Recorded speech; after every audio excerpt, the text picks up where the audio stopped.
talk about in the practice, does it, and I know they don't answer this, but does it emanate from the Buddha himself, or have we added to this body of knowledge, and are we responsible for adding to this body of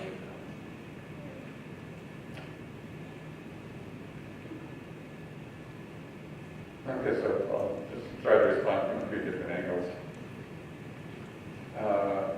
One is I see the Buddhist teachings as just being this incredibly detailed map of the heart, body, mind. You know, when you read the sutras and the discourses, the depth of his understanding of the process of just how all this is happening, and what leads to suffering, and what leads to happiness, it's mind-blowing.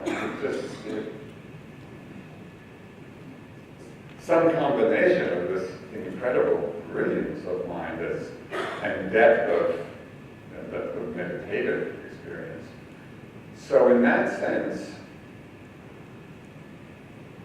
the Buddha was revealing the Dharma. So it's not so much that it's the Buddha's, it's not the Buddha's truth. The Dharma is the Dharma. The Dharma is the way things are. The Dharma is the laws of nature, the laws of the mind, the laws of the body. So the Buddha was just, my way of saying it, just this brilliant, amazing being who mapped those laws. So, as I said, so it's not about his teaching. It's his teaching about the Dharma, about nature.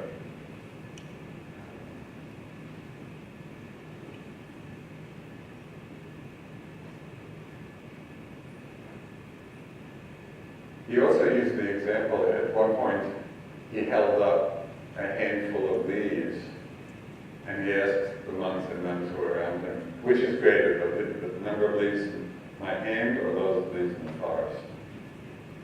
Oh, noble one, the leaves in the forest are much more abundant than the leaves in your hand.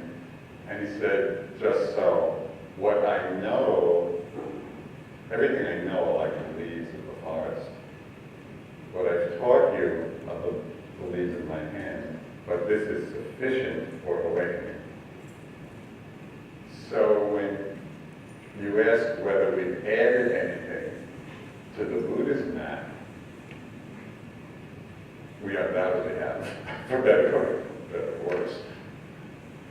But it may be that we're just adding some more beliefs that, for whatever reason, at that time, we felt was not essential.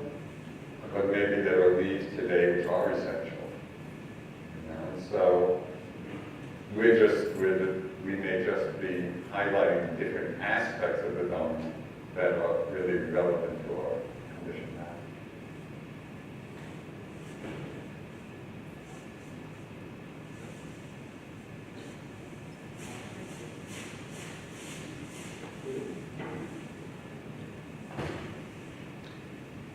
I have kind of maybe even a little follow-up question. So I think it's in one of Jack Kornfield's books. He retells the story of the Dalai Lama coming and meeting with a group. I think maybe you were possibly there, I don't remember all the details, but having a long conversation with his translators to understand the concept of self-hatred that you were dealing with American students. And I wonder if you could speak a little bit about just what it was like uncovering that part of our cultural baggage, and if you think, like, are we cultural, like, learning to love ourselves more as a society? Just for those of you who may not know that story, so when Dalai Lama was asked about that, he had no idea what that concept meant. I'm not even sure there was a word in Tibetan that expressed it. I'm not sure about that. But self-hatred clearly was not part, generally, of the Tibetan cultural condition. Whereas, you know, coming back to this country and teaching It's a not uncommon pattern that people have. And so that is a good example of, okay, given the particular conditioning that we have, many of us in the West, with that as an example. So what are some skillful means then for really working with and becoming free of that particular pattern? And one way, there are lots of ways, lots of approaches, but in this this doesn't have to do with self-hatred, it has to do with anguish, but it's analogous. So this goes back quite a few years, maybe 15, 20 years. I was on a long self-retreat. I was having a little back problem. I went to get an adjustment, which I had a million times, so very familiar. For whatever reason, I don't know if it was because I had been on retreat and my energy body was just really open and sensitive, but anyway, there was just this very normal adjustment. But my body went into shock. It froze. And it was that way for about 3 years. It was terrible. And so I went back, so I don't go for adjustments in the middle of a retreat. That's the first lesson. So I went back to retreat, and I was in this really terrible place. And my mind was so, the refrain in my mind over and over again was, how beautiful. Here my retreat was going along fine, and I had a little back pain. Why just not be with it? No, I had to go fix it. And then this happened. And so every time I just thought, the whole sequence of, because I was in a bed, wait a minute. How great is this? And what I saw, and this was going on for, it was really intense. And after a while, I began to see that sentence, was so seductive, I so believed it, that if I didn't catch that thought just as it came, half an hour later, I'd be coming out of this whole stream of self-recrimination.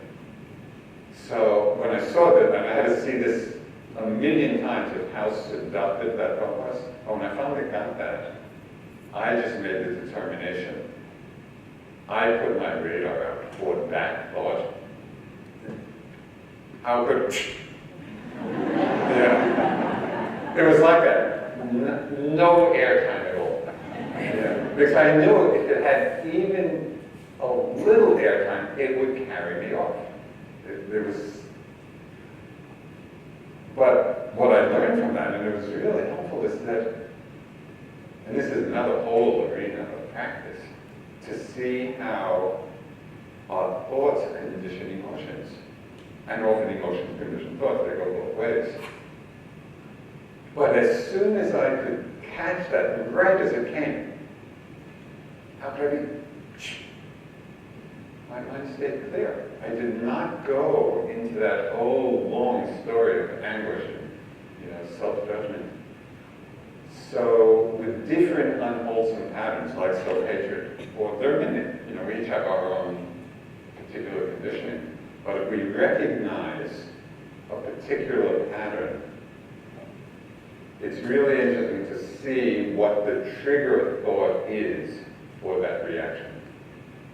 And what thought is entering the mind, and it'll come quickly, and it may be quick, and soft, but it's something which triggers it. If we're getting caught again and again and again in the same pattern that's unwholesome, see if you can, work your way back to see, okay, what is that trigger point? And then when you see that clearly enough so you can actually repeat as I did, how could I be so stupid? You know, that was the sentence, that was the line. When each of you know your own lines, which trigger these strong emotional reactions, right there's a possibility of freedom. And so this is the beauty of the practice. It really is about understanding how we get tangled up in suffering and how we can be free, how we can free ourselves from it. You know, it's almost... So one of the things that I've seen develop, you know, in my own practice over all these years, and it's not all the time, but it's a lot. Very often, when I'm suffering in one way or another, it just piques my interest. So instead of just, you know, drowning in it or complaining or whatever, if I'm suffering, what is going on here? What's going on in my mind that's causing the suffering? So it becomes an arena of tremendous investigation and interest. That's a very different relationship to suffering than unusual one. And of course, this is the basic teaching. The first noble truth is the truth of suffering, and then the cause, and then the end of suffering, and the way. Every time we're looking at our own suffering with that investigation, well, what am I holding on to? What am I pushing away? What am I buying into? Right there, in those moments, we are practicing the Four Noble Truths. It's not theoretical at that point. This is the meat of the practice for those Vegas among you. This is the cauliflower of your practice.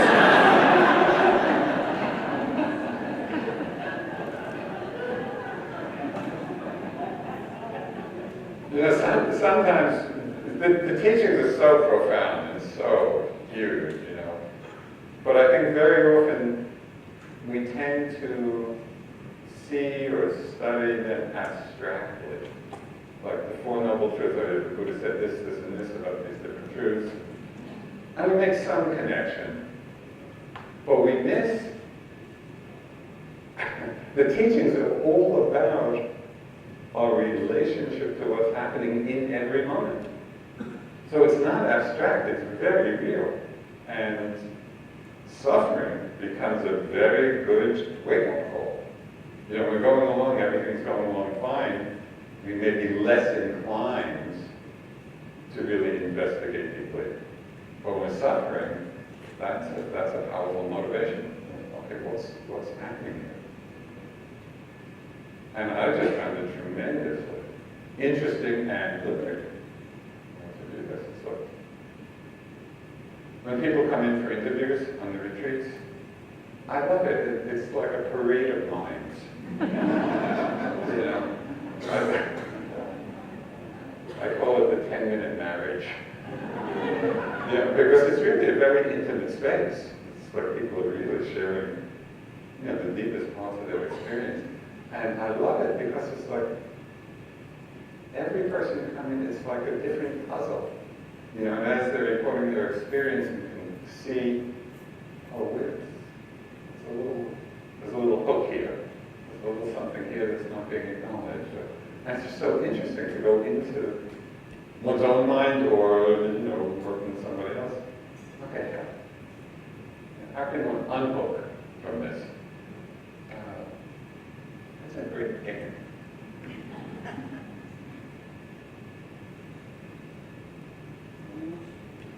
Last question. That's me. Well, there were two in the back, so I'm going to take the list too. Oh, there was a... Okay.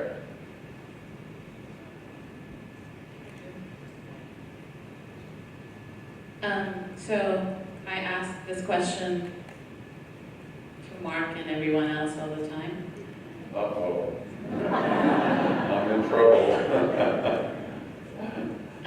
So, you know, the teachings seem very straightforward, as you were putting it, suffering and the end of suffering.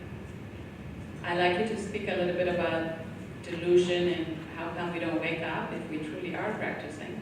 Because I haven't seen any or heard any Buddha in 2,500 years. What are we missing and not integrating the teaching into true transformation?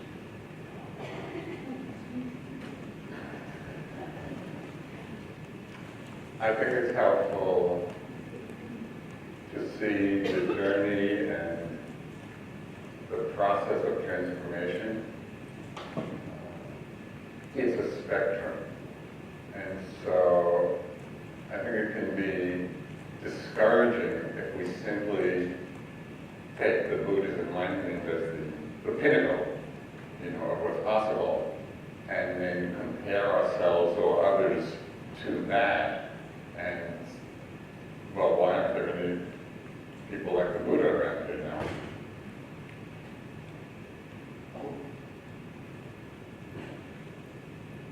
Remember the simile of the song. we have some work to do and some practice to do. But for me,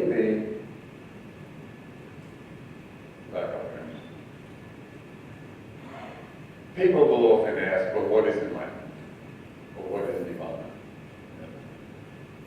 And the most pragmatic description that I've come across in the text, and it's borne out also in my experience, is to see the whole trajectory of the path as being the weakening and finally eradication of those defilements in the mind that cause suffering, of weakening and uprooting greed and hatred and delusion. But this is not happening all at once. It's a gradual process of these forces getting weaker. And at different points along the way, there are transformative milestones. And sometimes they're mapped as stages of insight. Sometimes they're mapped as stages of awakening. So there are particular milestones along the way, but the process. So just as an example, one of the images that was used for the process is a boat tied to a dock, and the rope is lying in the water. And just over time, the strands of the rope begin to disintegrate, and weaken and fall apart. And at a certain point, the rope breaks. That's very much the same process in our practice. Day to day, you may or might not see any progress. There have been lots of ups and downs in the course of our practice. But the Dalai Lama mentioned the best way to evaluate your practice, for those of you who've been practicing long enough, look back 5 years, look back 10 years, and see if there's any difference. Is there less greed in the mind? Is there less hatred? Is there less reactivity?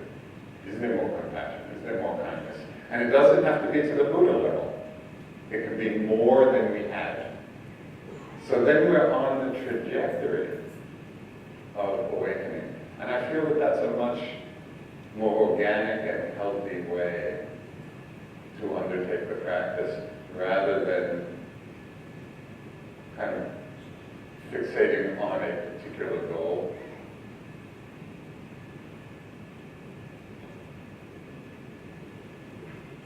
Dr. Moore, that address that what you were asking.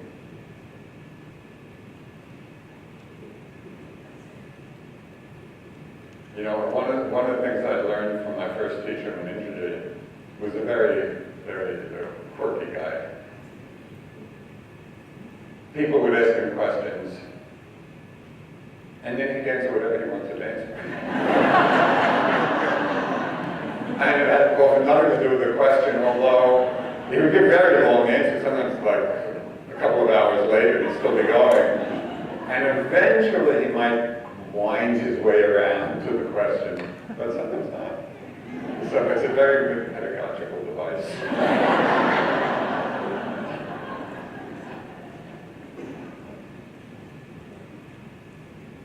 So my question, and feel free to take that approach for. Oh, I do. As a practitioner, not a long-time practitioner, for a year now, in six, okay. Maybe it's a battery issue. No, I'm fine. Do you know personally any enlightened beings? Anyone that is that pinnacle? Well, it's a little hard to say because they do not wear an E on their forehead. Some of the teachers I've had were reputed to be fully enlightened. Who knows? Actually, who knows is one of my favorite mantras. Because there are a lot of questions. It's like, what is the nature of the fully enlightened mind? Who knows? Let's wait and see. But this who knows, and it's really served me well around a lot of these questions. It's not the who knows of confusion. It's the who knows of openness. It's realizing we don't know. But we're open to exploring and finding out. I'll get one last little story. So I had studied for years in Thailand and Burma and India, very immersed in the Theravada tradition, particularly the Burmese tradition. And in this tradition, when you become fully enlightened, you no longer reborn. You know, that's a given. That's common understanding. So when I first started teaching in this country, I was at New Park in Boulder in 1974, it was the first summer school they had there. And it was in that year, the next summer, there was a poster for a talk by Dujung Rinpoche, who was one of the greatest of the Tibetan meditation masters, the head of one of the lineages and reputed to be, this great enlightened being. And on the poster, there was just a little subtext, incarnation of Sariputra. Now, Sariputra was the chief disciple of the Buddha, second only to the Buddha in his wisdom. If anybody was enlightened and not coming back, it was Sariputra.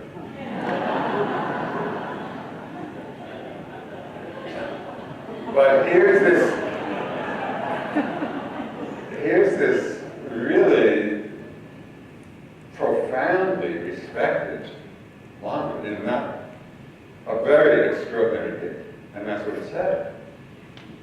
So my mind went on tilt. It's like, how do I hold these two things? I was sure Sariputra didn't come back, but then the incarnation of Sariputra. And I realized, I had a little moment of satori. I realized, I didn't know.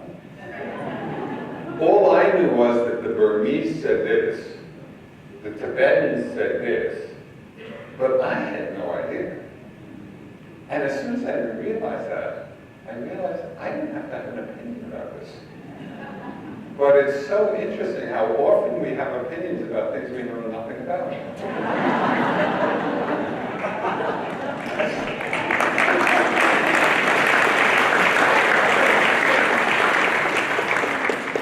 I would suggest to you that it is very freeing. It felt like such a relief to acknowledge I didn't know. This was beyond my current level of experience. So just, okay, we'll just, who knows, keep an open mind.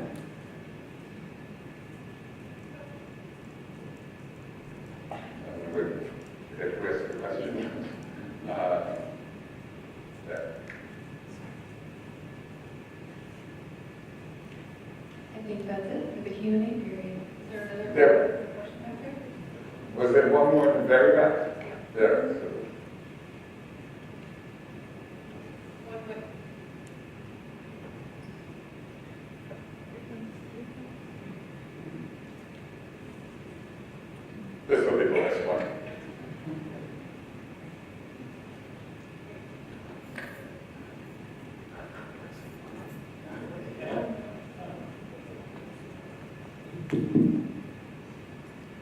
So when you were talking about what activates thoughts, it made me think about, I've worked a lot with people that are traumatized. So there's a particular way that oftentimes they get activated that arises from the body that's oftentimes not involved with thoughts, although thoughts can then come. I was wondering if you could say a little something about when that kind of activation comes up, just in day-to-day life, but also in meditation, because oftentimes when people that are traumatized meditate, actually things can really go awry. Yeah. So there's a lot in that question. First to say, as I mentioned, it's not only thoughts conditioning emotions, but emotions can condition then a whole range of thoughts. So when we're feeling something of a traumatic response, not in its greatest intensity, but if it's a response that we feel, but it feels in the realm of manageability, then going to the sensations themselves. I just had a very minor example of this. Was it today, yesterday? I was feeling something, I think it was about just the world situation, something like that. But I could feel it. I don't know if I would call it deep trauma, but it was something. I could really feel the triggering of it.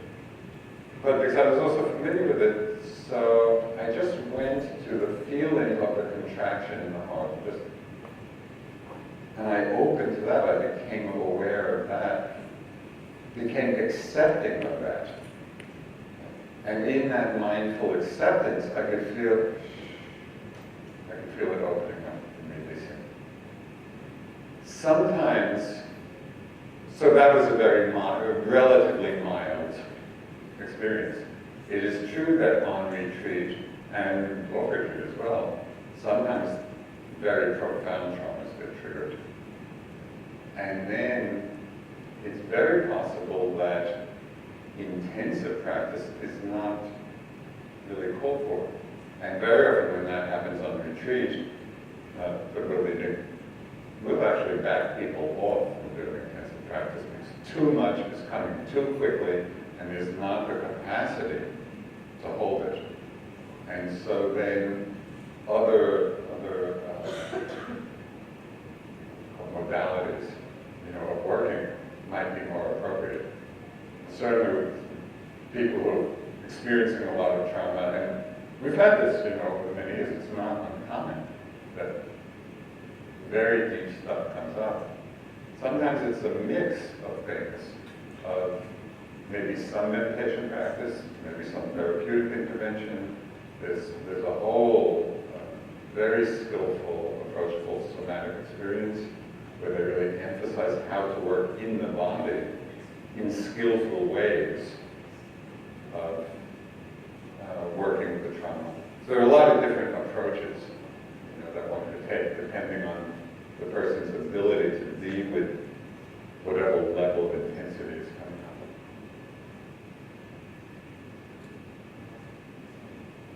It takes a lot of care, and that's why the retreats is such a powerful form. And a lot of care is needed because we're really opening up in very deep ways to things in our body, in our heart, in our mind. So it takes care. Thank you.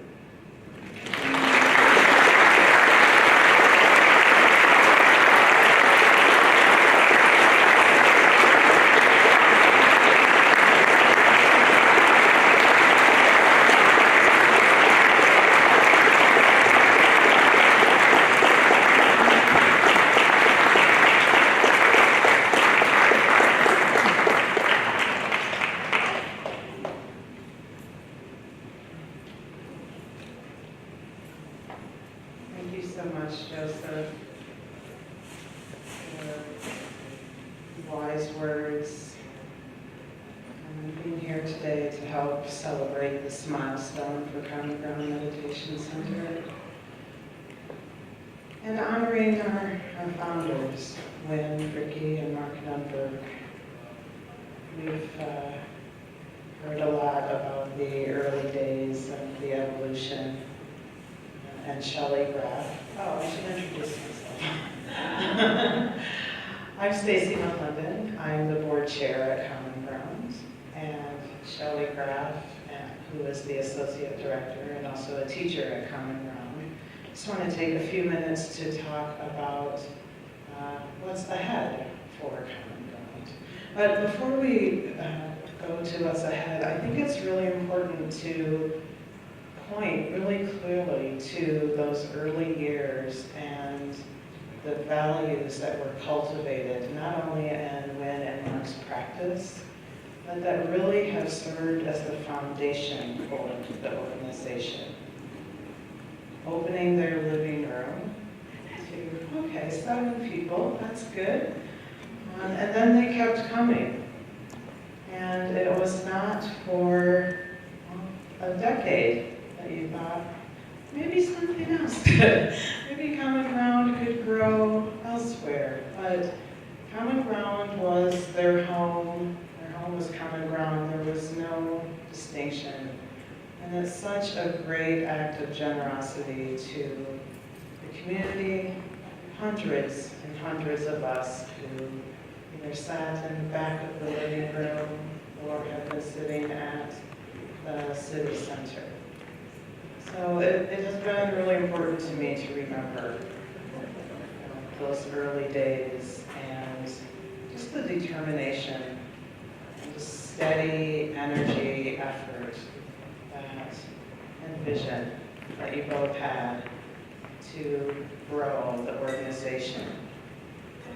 And without a plan, it is true, I hear, but it speaks so to the faith that I'm seeing both of you live solidly in. Faith that the next step will be known, that tomorrow will take care of itself, as long as we are tending fully to this moment. And there really are those values that have been the foundation for the organization's evolution. So no one showing up that first day to 7 people, to now hundreds of people coming through the doors to practice at Common Ground each week. Numerous community programs, affinity groups, supporting the practice of many, many, many of us, not only at the city center, but also through the partnership that we've had for many years. Many of you know it as Holy Spirit, but the Metta Meditation Foundation, where it has been this sweet